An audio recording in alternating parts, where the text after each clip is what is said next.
When a person walks into a room and you don't even know who they are, but you can tell, you look at them and you go, wow. We often see power as this over others, whereas I think there's a different kind of power that is so much more impactful, and I think that we're seeing as a place in the future for where the world is at right now. It's a power that comes from being comfortable in your own skin. It's a quiet, subtle, but very impactful power.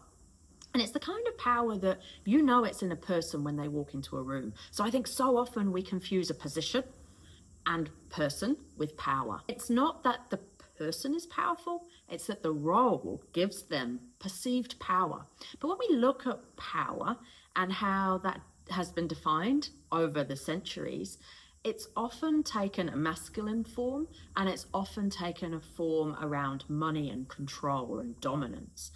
And yet when we look at the personal power, so true power, this shows up differently. And you can tell when a person walks into the room. So sometimes if the boss walks into the room, there's a certain kind of, oh, it's the boss. That's the power of the position. When a person walks into a room and you don't even know who they are, but you can tell, you look at them and you go, wow, there's something about that person. They are comfortable in their own skin. It's a confidence that isn't arrogant, and it's egoless. So here's the difference, right?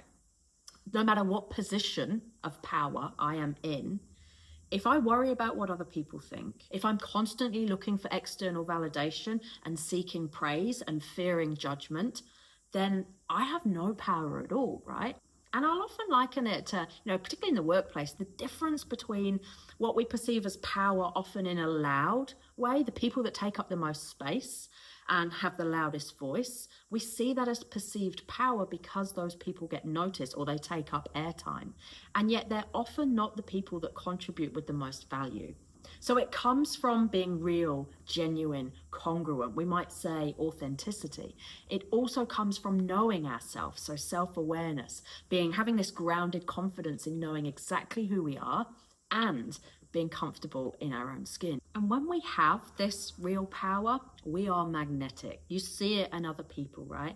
People are drawn to us for reasons they cannot describe. If you need to control and dominate others, how much power do you really have?